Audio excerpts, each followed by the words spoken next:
You know, our country is in the grips of a deadly pandemic, and now more than ever, people are feeling vulnerable and looking for answers.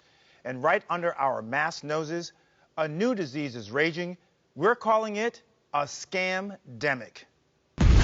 In this new world that has been changed by COVID-19, people are vulnerable now more than ever. They're looking for answers and a glimmer of hope. But this crisis has created the perfect storm for scammers.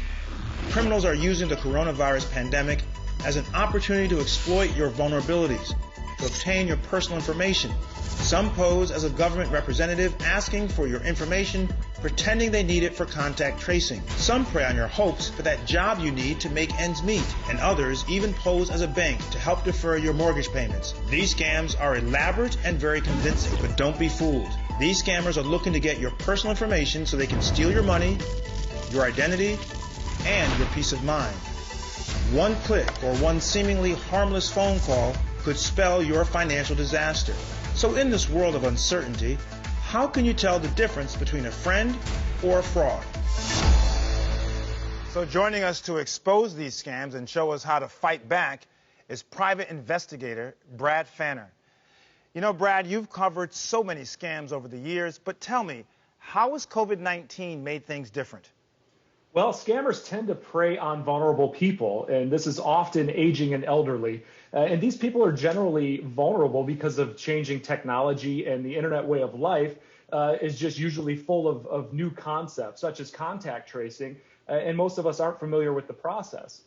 So we're all looking for answers, and we're all in a sort of crisis mode right now. With so much uncertainty, it's a lot easier for any of us to fall victim to these scams. So I want to walk through some of the common scams that people should be aware of. Scam one, you say the contract tracing text messages. So this is a scam that will most likely come to you in the form of a text or an email.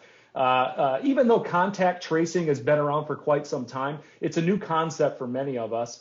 But a lot of us are aware that contact tracing plays a vital role in helping stop the spread of COVID. So it's a familiar term these days, but not very many people are familiar with how the concept works.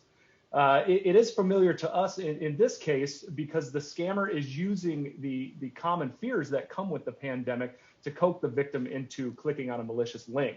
Now, once the victim clicks on that link, malware is installed on that person's smartphone or device, which allows hackers or scammers to access a wide array of information.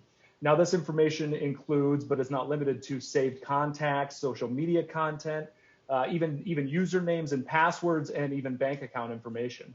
Yeah, so we have to be aware of what are good links and what are bad links. So how can you differentiate a real government text message from someone actually trying to pull a scam? I mean, what can people do to protect themselves and make this recognition?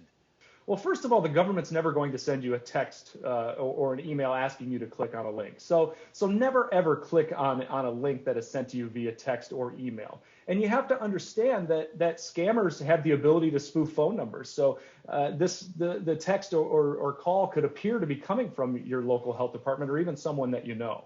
Although a legitimate contact tracer may call or text you, they will definitely not ask you to click on a link. They will always ask you for your name and possibly other identifying information, but they will definitely not ask you for things like your social security number or your bank account information. So I would just suggest that people screen their calls or let unknown phone numbers go to voicemail. And that way you have time to verify the number that's coming to you, by searching that number on the internet and making sure it's tied to your local health department. Brad, that's a really great point. I don't want to kind of run by it, but I want to say it again. If you don't recognize the number, and if it's someone who's real, let them go to your voicemail, then listen to their voice message. If it's fake, they typically won't leave a voice message, or you'll be able to tell in the voice message that it's a scam.